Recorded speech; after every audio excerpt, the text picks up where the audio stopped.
तालाब के बीच असहाय सी खड़ी एक गर्भवती हथनी। यह तस्वीर शायद आपकी नजरों के सामने से भी गुजरी होगी। काफी देर तक यूं असहाय खड़े रहने के बाद वह हथनी मर गई। साथ ही उसके पेट में पल रहा अजन्मा बच्चा भी दुनिया में आने से पहले ही मर गया। इनकी मौत के साथ ही काफी हद तक इंसानियत भी मर गई। दक्षिण भारत के केरल राज्य में एक गर्भवती हथनी की विस्फोटक भरा अनानास खाने से मौत हुई। खबरों के मुताबिक कुछ शरारती तत्वों ने हथनी को विस्फोटक भरा अनानास खिला दिया। मानव और जानवरों के बीच संघर्ष में मानवता के पतन की ये एक और कहानी है। वन विभाग के अधिकारियों के मुताबिक हथनी की उम्र 14-15 साल रही होगी। घायल होने के बाद वो इतनी पीड़ा में थी कि 3 दिन तक वेलियार नदी में खड़ी रही और उस तक चिकित्सीय मदद पहुंचाने के सभी प्रयास नाकाम रहे। इस दौरान उसका मुंह और सूंड पानी के भीतर ही रहे।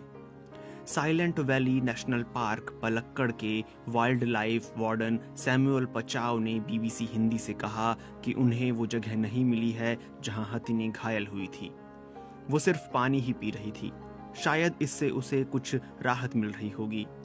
उसके पूरे जबड़े को दोनों तरफ गंभीर चोट पहुंची थी। उसके दांत टूट गए थे।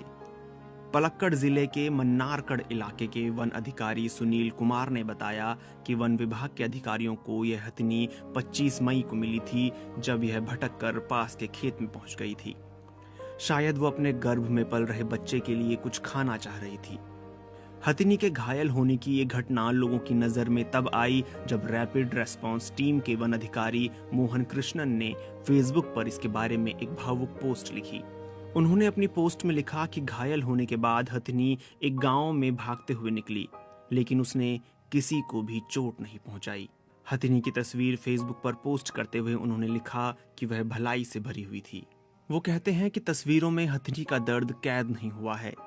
वहीं सुनील कुमार का कहना है कि वन विभाग ने हाथियों की मदद से हथनी को नदी से बाहर निकालने की कोशिश की, लेकिन वो टस से मस नहीं हुई। वन विभाग पशु चिकित्सकों से हथनी का ऑपरेशन करवाने की कोशिशें कर रहा था। आखिरकार हथनी ने 27 मई को नदी में खड़े खड़े ही दम तोड़ दिया। जब उसके शव को पोस्टमार्टम के लिए ले जाया गया तो पता चला कि वो गर्भवती थी। कृष्णा ने अपनी पोस्ट में लिखा है कि पोस्टमार्टम करने वाले डॉक्टर ने बताया कि वो अकेली नहीं थी। मैं डॉक्टर के दर्द को समझ सकता था, हालांकि उनका चेहरा मास्क से छुपा था। हमने वहीं चिता जलाकर उसका अंतिम संस्कार कर दिया। हमने उसके सामने सिर झुकाकर अपना अंतिम सम्मान प्रकट किया। वहीं सैमुअल पचाव का कहना है कि इस मामले में मुकदमा दर्ज कर लिया गया है और हथनी की मौत के लिए जिम्मेदार लोगों की पहचान करने की कोशिश की जा रही है। नीलांबूर वन क्षेत्र में जानवरों और मनुष्य के बीच संघर्ष कोई नई बात नहीं है। ये वन क्षेत्र केरल के मल्लापुरम और पलक्कड़ जिलों के 4 वन क्षेत्रों से लगा हुआ है। पचाव कहते हैं कि पहले भी लोगों और जानवरों के बीच संघर्ष के मामले सामने आते रहे हैं, लेकिन ये पहली बार है जब किसी हाथी को इस तरह विस्फोटक से घायल किया गया हो।